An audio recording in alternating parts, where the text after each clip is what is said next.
하나님의 말씀 함께 봉독하겠습니다. 마가복음 2장 13절에서 17절 말씀 한 절씩 교독하겠습니다. 마가복음 2장 13절에서 17절 한 절씩 교독하겠습니다. 찾으신 줄 알고 제가 먼저 13절 봉독합니다.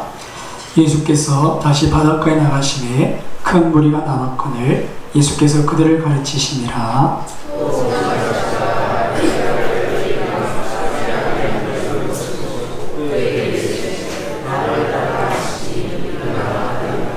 그의 집에 앉아 잡수실 때에 많은 세리와 죄인들이 예수와 그의 제자들과 함께 앉았으니 이는 그러한 사람들이 많이 있어서 예수를 따름이라라.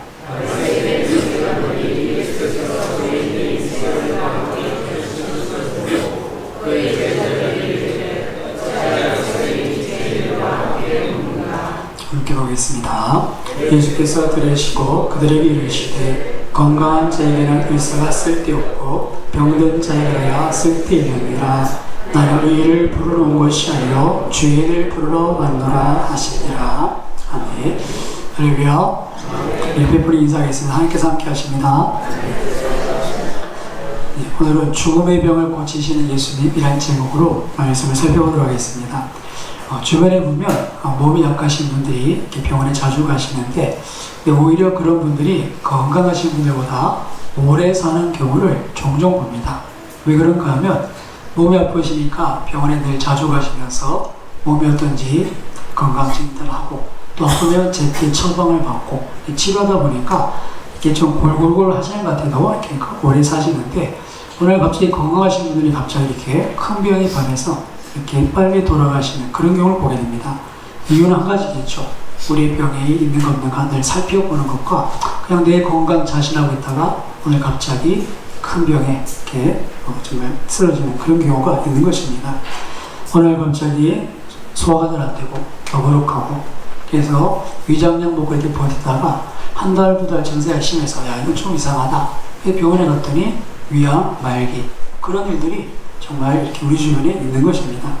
여러분 특별히 암이라는 병이 참 무서운데요. 왜 암이 무섭습니까? 일단은 자각 증세가 너무 늦게 나타납니다. 벌써 몸이 이상하다 싶으면 3기 그래서 정말 이렇게 좀 심하다 싶으면 벌써 손쓸 틈 없이 온몸에 퍼졌습니다. 3개월밖에 못 삽니다. 이게 암의 무서운 점입니다. 그리고 암이 무서운 이유는 이렇게 병이 중해지면 치료하기가 굉장히 어렵습니다. 초기에 발견하면 치료율이 높지만 병이 이렇게 중해지면 치료하기 어렵고 또 치료약 같은데 재발도 많이 되는 것이 암입니다. 그리고 옛날에는 요즘은 이 암 환자는 중증 환자로 분류가 돼서 병원에서 한 90% 이상 이렇게 지원이 됩니다. 근데 옛날에는 돈이 없으면 항암 치료제를 못 받고 그냥 죽어야 되는 병이 암이었죠. 이처럼 이런 암, 이 중병은 빨리 검진해서 찾아내는 것이 가장 좋은 대처법이라 할 수 있습니다. 근데 여러분, 암보다 더 무서운 질병, 성경 우리에게 죄의 병, 영적인 질병에 대해서 말씀하시는데요. 이 영적 질병 죄가 암보다 얼마나 더 무서운가? 아까 암이 왜 무섭다고 그랬습니까? 자각 증상이 늦게 나타난다. 근데 여러분, 죄라는 질병은 자각 증상이 나타나지 않습니다. 언제 나타나느냐? 우리가 죽어서 하나님 앞에 섰을 때 그때에서 드러나는 겁니다. 우리 회개되어 심판을 받아서 지옥불에 던져지게 그때에서야 깨닫게 되는 것이 죄라는 영적인 질병입니다. 이 땅에서는 우리가 그냥 이렇게 지내다가 내가 죄인인지 죄가 나를 묶고 있는지 내가 사망의 종도를 타고 있는지를 알 수 없는 것이 죄의 영향력이죠. 여러분 이것은 진짜 정기검진 통해서 발견하시면 좋겠는데 엑스레이 찍어도 나오지 않고 MRI, CT 아무런 검진 결과로도 발견할 수 없는 것이 죄의 병이죠. 오직 이 죄의 병은 하나님의 말씀 앞에서만 발견할 수 있는 줄 믿습니다. 말씀 앞에서 하는 것. 여러분들이 매주 하나님 앞에 나와서 예배할 때 이 말씀 앞에서 내 영적인 상태를 점검하는 것이 이것이 가장 중요한 겁니다. 어떤 분들은 매일 하나님의 말씀 앞에서 자신을 살펴보실 수 있겠지만 그렇지 못하더라도 우리가 주일 하나 앞에 나와서 말씀 앞에서 네 자신을 돌아보는 것, 내 속에 어떤 질병이 있는지, 어떤 죄가 있는지를 돌아보고 정말 그것이 발견된다면 어떻게 되겠습니까? 그 죄를 치료해야 되죠. 그리고 그렇게 우리 자신을 살피는 것이 예배의 유익입니다. 그리고 암은 치료가 참 힘들다고 했는데요. 이 죄의 질병, 이 영적인 질병은 치료 방법이 없습니다. 하나님께서 우리에게 모든 사람이 죄를 지었고 하나님의 영광이 되지 못한다. 이 죄의 문제를 해결할 수 있는 사람은 아무도 없습니다. 그래서 하나님은 어떤 방법을 쓰신 겁니까? 우리 힘으로 구원할 수 없으니 구원하실 분 예수님을 이 땅에 보내셔서 우리를 건져내신 겁니다. 구원해내신 거죠. 우리에게는 이 질병을 고칠 힘이 없습니다. 그리고 이 죄병, 이 영적인 질병이 무서운 이유는 한 사람도 예외 없이 모두가 이 질병에 감염되어 있다는 겁니다. 여러분, 암은 그래도 뭐 몇 프로밖에 안 될 수 있겠지만 이 죄라는 중병은 우리 모두가 앓고 있는 영혼의 질병입니다. 성경에 이렇게 증거합니다. 시편 51편 5절에 보시면 내가 죄악 중에서 출생하였으며 어머니가 죄 중에서 나를 잉태하였나이다. 우리가 뱃속에 생겨날 때부터 죄 가운데 생겨나서 죄 가운데 태어나고 죄 가운데 살다가 죽는 것이 우리의 삶입니다. 우리는 이 죄의 질병에서 벗어날 수가 없는 그런 운명에 놓여 있는 것이죠. 그러면 어떻게 되겠습니까? 이 죄의 질병, 이 영원한 죽음에 이르는 이 병을 어떻게 고쳐야 되겠습니까? 오늘 본문에 보시면 예수님께서 이 죽음의 병을 고치는 의원으로 자신을 소개하십니다. 오늘 본문의 17절을 다시 한번 봉독해 보겠습니다. 예수께서 들으시고 그들에게 이르시되 건강한 자에게는 의사가 쓸데없고 병든 자에게야 쓸데있느니라. 나는 의인을 부르러 온 것이 아니요 죄인을 부르러 왔노라 하시니라. 아멘. 예수님은 본인을 의원으로 이렇게 소개하십니다. 근데 예수님의 전문 분야가 좀 독특합니다. 어떤 분야입니까? 예수님은 죄인을 부르러 오는 죄라는 질병을 고치시는 의사다. 그렇게 소개합니다. 여러분, 그분의 전문 분야 좀 독특한 것이죠. 세상에는 이런 전문 분야를 가르치는 병원도 없고 이런 전문의를 가진 사람이 없습니다. 우리 김유서 장로님 댁에 우리 정원 자매는 소아과 전문입니다. 그래서 아이들에 관계된 것은 가장 잘 알고 그리고 일반 내과나 이런 병들은 누구나 이렇게 좀 잘 알 수 있습니다. 근데 여러분 혹시 무좀이 있어서 정원 자매 찾는 건 실례입니다. 차라리 정원 자매 말고 옆에 무좀 걸린 사람한테 물어보면 더 잘할 수 있죠. 왜냐하면 전문 분야가 아니면 모르는 경우도 있는 겁니다. 근데 여러분 예수님 어떻습니까? 우리에게 죄를 불러온, 죄를 고치러 오신, 죄를 전문으로 다루시는 그런 의원이라 소개합니다. 예수님께서 이 말씀하신 이유가 무엇인지, 죄인을 부르러 왔다, 이 말씀이 무엇인지를 다시 한번 본문을 통해 살펴봤으면 하는데요. 이 말씀하신 배경이 있습니다. 오늘 14절 이하에 보시면 한 사건이 있는데요. 14절부터 16절에 보시면 예수님께서 레위라는 사람 세리를 불러서 예수님의 제자 삼으시고 이 레위는 예수님을 자기 집으로 초대해서 함께 식사를 나누게 됩니다. 그런 가운데 한 바리새의 서기관들 그들이 이러한 광경을 보면서 예수님을 이렇게 비난합니다. 어떻게 비난하는가? 16절 보시면 그들이 예수님께 직접 대놓고 얘기 못하고 제자들에게 이렇게 얘기합니다. 어찌하여 세리 및 주인들과 함께 먹는가? 그들의 마음에 예수님께서 이 레위라는 사람과 또 함께 있는 사람과 식사하는 게 마음이 불편한 겁니다. 아니, 저 예수라는 사람은 도대체 누구길래 저렇게 주인들과 함께 먹는가? 저렇게 부정한 사람들과 함께 식사를 하는가? 저가 하나님의 나라를 전파하는 그 사람이 맞는가? 그런 비난을 하고 있는 것입니다. 왜 그런 비난을 받습니까? 예수님께서 제자 삼으신 레위라는 사람이 그가 가진 직업 자체가 또 그의 사회적인 위치 자체가 사람들로부터 비난받고 사람들로부터 죄인이라고 멸시받는 그런 사람이었기 때문입니다. 우리가 아는 것처럼 14절에 보시면 이 레위가 세관에 앉아있는 것을 예수님께서 부르십니다. 나를 따르라. 세리인 레위. 보통 우리가 예수님의 제자의 마태로 이해하고 있는데요. 이 레위를 부르십니다. 여러분, 세리라는 직종이 우리에게는 조금 이렇게 우리랑은 다른데요. 지금 세무 공무원하면 이렇게 그나마 이렇게 열심히 공부해서 하고 좋은 직장 다니네 그렇게 인정받고 그렇게 한 그런 직업이지만 예수님 당시에 이 세리라는 직업은 사실 이렇게 직업이라고 얘기할 수 없는 그런 상황입니다. 그 당시 로마가 그 각 지역의 나라에서 세금을 받는데 로마가 세금을 받을 때 어떻게 받겠습니까? 로마에서 세무공무원을 뽑아서 각 나라에 파송하기보다 각 지역의 총독이나 분봉왕 그들이 세운 왕에게 이 세금을 그냥 맡겨버립니다. 그래서 예수님 당시만 해도 유대와 사마리아 지역에 그 아켈라오에게 400달란트 조세를 내리고 그 다음에 갈릴리 지역의 안티파스에게 200달란트 그리고 그 위의 지역의 빌립에게 100달란트 이렇게 전체 한 700달란트의 세금이 이렇게 로마로 이렇게 들어가게 되어 있습니다. 자, 그렇게 700달란트의 세금을 그냥 로마는 그 담당 왕들에게 매년 이렇게 달란트를 이렇게 바치도록 이렇게 이제 조서만 내리면 나머지는 어디서 알아서 해야 됩니까? 각 왕들이 자기 지역에 어떻게 세금을 걷어들일까? 그럼 세금 정책을 펴는 겁니다.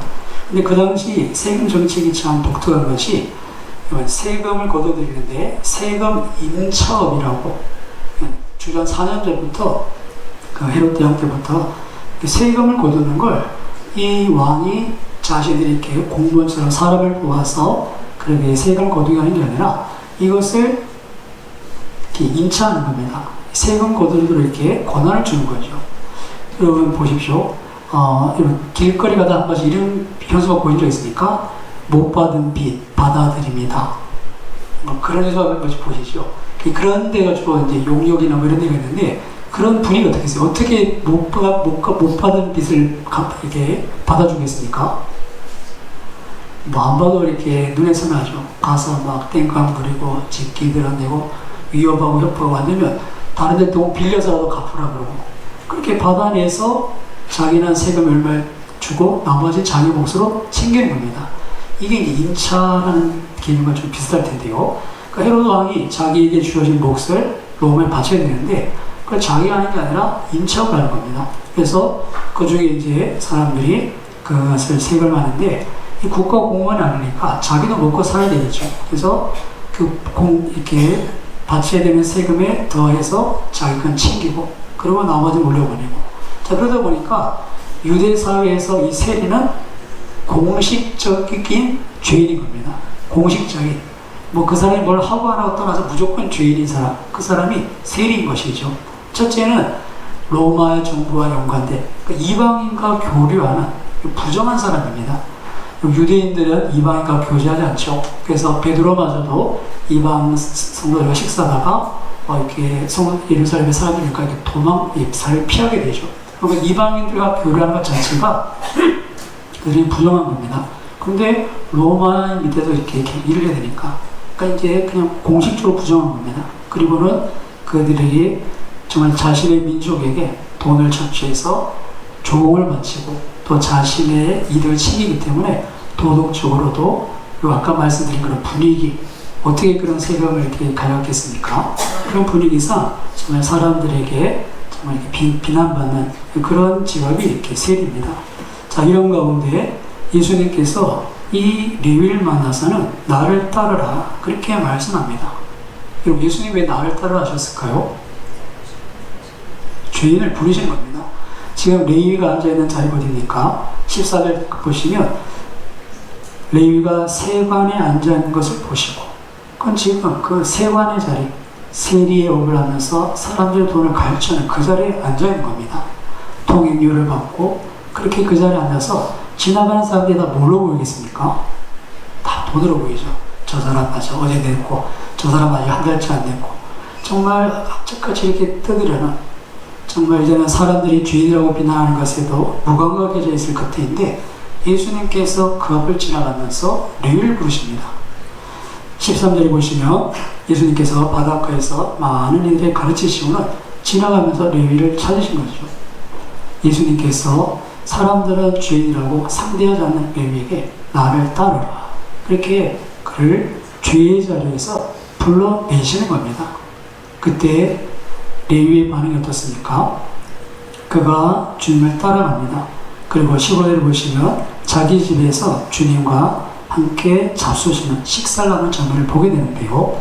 유대인들에게 있어서 식사는 특별한 의미를 갖습니다. 여러분들도 이렇게 보시면 식사는 좀 어떻습니까? 가까운 사람들과 식사를 하시죠. 특별히 집으로 이렇게 초대할 때는 아무나 초대하지 않죠. 예. 백종 이사님은 누굴 초대해 보셨습니까? 아무도 안 합니다. 아니, 근데 친하신 분 한 번씩 오실 거네요, 그죠? 예. 혹시 백종 이사님 댁에 초청받아 가보시면, 예. 이게 특별한 공간을 이렇게 잘 초대하지 않습니다. 물론 집사님들이 모셔서 그런데 가까이 있어 오시면 자주 초대할 필요는 있습니다. 그죠? 가까이 있으면 자주 초대할 텐데, 그렇지 않습니까? 미국에 가신 분들 그러시더라고요. 그냥 자기는 이제 우리 정세에 이렇게 집을 사서 요청한테 저녁 식사 초대했더니 그렇게 감격스러워 하대요. 아이고, 우리 또 초대해준다고. 그러니까 정서가 다른 겁니다. 그렇게 식사를 하는데, 유대인들이 갖는 정서는 특별합니다. 왜냐하면 식탁을 생각할 때 유대인들은 항상 유월절 만찬을 생각하고, 그들이 항상 이렇게 모여서 식사를 할 때는 주님 다 메시아가 다시 오실 때 갑자기 해서 다 멸해버리지 않고 하나님의 백성들을 하나님 나라의 잔치에 초대할 것을 기대합니다. 그러니까 식사를 하면 늘 그 마지막 주님이 오셔서 함께하게 될 그 잔치를 기억하는 것이죠. 그래서 요한계시록에도 보시면 주님의 그 혼인잔치, 그래서 항상 그 잔치에 대한 이미지가 있습니다. 그런 식탁 자리인데, 부정한 사람, 죄인들하고 식사해. 그러니까 이 바리새인들, 이 세관들이 보기에는 전혀 납득할 수 없는 그런 이상한 장면이 연출된 겁니다. 다른 사람도 아니고 저 예수가 어떻게 죄인과 세리들과 같이 식사를 하는 건가? 이 불가사한 일이죠. 여러분 자세히 보시면 이 바리새인과 바리새인의 서기관들이 죄인 및 세리들과 함께 잡수신다, 이런 표현을 쓰는 것을 볼 수 있습니다. 세리는 공식적인 죄인입니다. 그럼 나머지 죄인은 어떤 부류일까요? 나머지 부류는 우리가 생각하는 것 같이 이렇게 잡다한 죄인이 아니라 하나님의 율법을 모르는 일반 평민은 다 죄인입니다. 왜 그렇습니까? 율법을 모르니까 늘 일상에서 말씀대로 살지 못하는 거예요. 부정하겠죠. 하나님 그 정결교회를 다 알 수 없고, 그래서 늘 이렇게 일상에 노출되어 있는 사람들. 그래서 이 바리새인 서기관들이 보기에는 일반 사람들, 하나님의 말씀을 율법을 알지 못하는 사람들은 다 죄인인 겁니다. 그리고 그 말씀을 부지중에 계속 어기고 있기 때문에, 그래서 예수님과 함께한 사람들이 평민들, 정말 이렇게 많이 배우지 못하고 이렇게 하층 쪽에 속한 그런 사람인 것을 알 수 있겠죠. 이렇게 죄인이라는 것이 특별한 것이 아니라 말씀을 모르고 부지중에 계속 율법을 어기는 그런 일이 이렇게 죄인으로 분류된다는 것을 볼 수 있는데요. 그럼 이런 기준을 보면 저와 여러분도 마찬가지로 죄인일 수밖에 없다는 것을 기억해야 합니다. 하나님의 그 높으신 그 수준, 하나님의 기대, 그 말씀의 기준 앞에서 우리가 우리 자신을 돌아보면, 정말 내가 화로다 나에 망하게 되었구나, 그럼 우리 자신을 발견할 수밖에 없는 것이죠. 그런데 어떻습니까? 우리가 그 말씀의 앞에 서기를 꺼려하고, 그 말씀 앞에 서는 것을 우리가 싫어하고, 또 그 말씀 앞에 섰을 때 내 자신이 비춰졌을 때 그것을 그대로 받아들이기보다 우리 스스로 그것을 어떻게 합니까? 정당화하죠. 어쩔 수 없고, 그리고 시대가 그렇고 상황이 그렇고 하나님의 말씀 앞에 정직히 서지 못하는 것, 이것이 우리들의 모습입니다. 여러분, 이런 모습 속에 어떤 문제가 생겨나겠습니까? 예수님을 필요로 하지 않게 된다는 겁니다. 우리가 하나님 말씀 앞에 서서 정직하게, 내가 죄인이구나, 정말 하나님 이렇게 우리에게 말씀하시는데 내가 이 말씀대로 살지 못하고, 지난주 말씀만 해도 재벌과 하나님을 겸하여 섬길 수 없다 했는데, 우리가 이것에서 늘 고민하면서 나름대로의 핑계도 있고 나름대로의 이유도 있고, 정말 부자 청년같이 네가 다 팔아서 나를 따르라 그러면 우리도 그냥 돌아갈 수밖에 없는 그 상황들. 근데 이것을 두고 이거는 뭐 어쩔 수 없다, 우리 시대에 어떻게 이렇게 사냐, 우리 스스로 그렇게 우리 자신을 정당성을 이야기하면 더 이상 예수님은 우리 가운데 필요가 없으신 분입니다. 그런 부류의 사람이 누굽니까? 오늘 본문의 바리새인과 서기관들입니다. 그런 율법을 알고 있습니다. 따라해보세요. 율법을 알고 있다. 알고 있습니다. 모르는 게 아니라 알고 있는데 중요한 건 뭡니까? 그 말씀 앞에서 자신을 발견하지 못하는 겁니다. 그 말씀 앞에서 자신의 상태를 바라보지 못하니까 그는 예수님께서 죄인을 부르시고 저희와 함께 식탁을 나누시는 것을 이해하지 못하는 겁니다. 여러분, 레위가 그 세관에서 일어나서 주님을 따랐다는 것은 그 죄의 자리를 박차고 일어났다는 겁니다. 그동안 그의 삶, 사람들이 다 비난하고 조롱할 만한 그런 것인 것 스스로도 알고 있을 뿐 아니라 정말 자신의 이 삶에 대해서 주님이 초대했을 때 그 모든 걸 뒤로하고 주님을 따르고 결단하고 그 죄의 자리에서 일어났다는 것이죠. 그러니까 레위는 자신의 자리가 어떻든지 알고 있었습니다. 그래서 말씀이신 주님이 찾아왔을 때 그분이 나를 따라 말씀하셨을 때 그 말씀에 순종해서 일어나 따라갔던 것입니다. 사랑하는 여러분, 지금도 말씀이신 주님은 우리에게 말씀하시는 줄 믿습니다. 그 자리에서 일어나라고 하십니다. 저와 여러분이 서 있는 그 자리, 우리가 앉아있는 그 자리, 정말 푹 엉덩이 깔고 앉아서 그냥 움직이지 않고 뭐라고 해도 그 자리, 그래도 나 이거 해야 돼, 그래도 난 이거 아니면 어떻게 할 수가 없어, 그렇게 하는 저희 자리에서 주님은 우리에게 찾아서 말씀하십니다. 일어나서 나를 따르라, 나를 따르라. 우리에게 그냥 일어나길 원하시는 분이 있다는 것이죠. 사랑하는 여러분, 오늘 한번 이 아침에 우리가 다시 한번 기억했으면 좋겠습니다. 주님 우리에게 말씀하십니다. 나를 따르라. 그 자리에서 일어나서 그 죄의 자리에서 일어나서 주님과 함께 식탁 교제를 나누기를 원하신다는 겁니다. 여러분, 지금 주님이 우리 뭐라고 말씀하십니까? 바리새인과 서기관들은 전혀 주님 그 말씀을 받아들이지 않았습니다. 자신의 생각 그리고 그들의 가졌던 율법에 대한 선지식, 그것이 참 말씀, 생명의 말씀인 주님을 거부하게 된 겁니다. 여러분, 우리가 신앙생활을 오래 하면서 그런 우리의 굳어진 마음이 있지 않습니까? 모든 게 이제 익숙합니다. 모든 게 익숙한데 가만히 보면 그 안에 생명이 없습니다. 정말 예수님 나의 주시는 그 구원의 감격도 없고 예배의 기쁨도 없고 기도의 응답도 없고 그러다 보니까 기도하는 것도 이제 점점 힘을 잃는 거예요. 처음에 그냥 막 지성이만 감찬이겠지 그런 막연한 기대라도 막 부르져 봤는데 하루 지나고 한 달 지나고 1년이 지나고 그러고 나서는 그렇게라도 기도할 마음조차 없는 아예 하나님을 기대하지 않는 그런 저희들의 모습이 되었지 않습니까? 그렇다면 여러분 다시 한번 우리의 죄의 질병을 고치시고 우리를 살리시는 그 말씀이신 예수님께 나가서 다시 한번 우리가 치료를 받고 회복될 수 있기를 주님의 이름으로 축원합니다. 내가 죄인인 것에 대한 분명한 고백이 있어야 합니다. 나를 따르라 하실 때는 일어나서 따라야 합니다. 그 자리를 박차고 일어나야 합니다. 여러분, 이 바리새인과 서기관들 그들이 이렇게 깨닫지 못한 것들 우리가 다시 한번 기억해야 될 것이 정말 우리 자신이 그 말씀 앞에 서서 정직하게 내가 주인이라는 것을 깨닫고 고백하고 있는지 그것을 먼저 돌아봐야 합니다. 예수님께서 포도나무와 가지에 대한 말씀을 하셨습니다. 요한복음 15장 말씀에 내가 너희 안에 너희가 내 안에 이 주님과 우리의 관계를 얘기하시는데 15장 7절은 그렇게 말씀하시죠. 너희가 내 안에 그리고 내 말이 너희 안에. 주님이 우리 가운데 계시다는 게 어떤 의미입니까? 그 말씀이 우리 가운데 있다는 겁니다. 바꿔 말씀드리면 그 말씀이 없으면 내 안에 주님이 없다는 얘기입니다. 사랑하는 여러분, 하나님의 말씀이 내 삶과 지금 어떻게 관계가 되어 있습니까? 그 말씀이 여러분의 삶 가운데 어떤 영향력이 있습니까? 그 말씀에 대해서 여러분들이 지금 어떻게 반응을 하고 있습니까? 전혀 관계가 없다면 여러분들은 예수님과 관계가 없는 것입니다. 이것을 잊지 마십시오. 우리가 주님 안에 있고 주님 우리 안에 있다는 이 관계는 그 말씀이 우리 가운데 있느냐 없느냐, 그 말씀을 따라 순종하고 나를 따르라 하시면 자리를 박차고 일어나느냐 마느냐, 이것이 있다는 것을 기억해야 합니다. 오늘 예수님께서 레위를 찾아오셨습니다. 다른 사람 다 저 사람 안 돼 라고 포기할 사람이지만 예수님은 그를 포기하지 않으셨습니다. 지금도 저 여러분을 찾아오셔서 나를 따르라 말씀하시는 분입니다.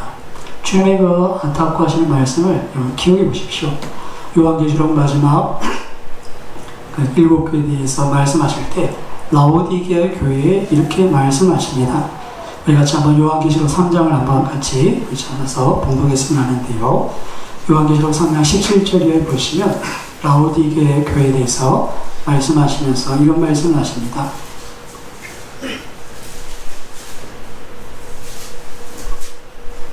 우리 같이 요한계시록 3장 17절 한 절만 먼저 같이 봉독해 보겠습니다. 내가 말하기를 나는 부자라 부여하여 부족한 것이 없다 하나 내 공고한 것과 가련한 것과 가난한 것과 눈먼 것과 벌거벗은 것을 알지 못하는도다. 아멘. 여러분, 라오디게아 교회 성도들의 자체적인 자신을 향한 자신의 평가입니다. 자신을 돌아보는 자신의 건강검진입니다. 나는 부자야. 부유해서 부족한 것이 없어. 내가 신앙생활 이만하면 됐지. 내가 교회 다닌 지 얼마고 내가 성경을 얼마나 많이 아는데, 그리고 내가 그래도 선한 일에 그래도 다른 사람을 구제하고 또 이렇게 나름대로 착한 일 얼마나 많이 아는데, 이것이 다 내 기준이 되어 있습니다. 이거 참 무섭더라고요. 제 아는 친구 중에 한 명도 교회에서 신앙생활 하는데 여러 가지 교회 일들을 이야기합니다. 그러면서 여러 가지 교회를 옮길까, 또 이렇게 재정을 받던 한수 집사인데 뭐 이런저런 얘기를 이렇게 하는 중에 그래서 제가 물어봅니다. 근데 할 건 다 하고 있어요. 이게 무서운 겁니다. 교회 착실히 나가고, 그리고 성경 읽고, 큐티하고, 그리고 뭐 이렇게 구제도 하고, 할 건 다 하고 있어요. 근데 뭡니까? 마음에 생명이 없어요. 제 친구를 만나서 한 번씩 보면 너무 마음 답답한 거예요. 근데 안 하는 게 없는 거예요. 제가 뭐라고 이러겠습니까? 안 하는 게 없어요. 그런데 교회에 대한 마음이나 정말 그가 이렇게 바라보는 여러 시선들이 목사인 제가 보기엔 굉장히 이렇게 어두워요. 정말 구원의 간격도 없고, 주님께서 피로 값주고 사신 교회에 대한 마음도 없고, 그리고는 아무런 소망이 없어요. 할 건 다 하고 있어요. 정말 이게 무섭더라고요. 오늘 바리새인과 서기관의 모습이 그렇고, 이 라오디게아 교회의 모습이 그런 겁니다. 나는 부자다. 부에서 부족한 것이 없다. 아니, 성경 좀 많이 읽으셔야죠. 난 성경 1년에 1독기도 하는데요. 아니, 매일 큐티도 하셔야죠. 매일 합니다. 아이고, 선한 일 해야죠. 제가 이런저런데 매달 기부합니다. 안 하는 게 없어요. 근데 주님의 평가는 어떻습니까? 이 라오디게아 교회에 대해서 주님이 이렇게 말씀하십니다. 내 공고한 것, 가련한 것, 가난한 것, 눈먼 것, 벌거벗은 것을 알지 못하는구나.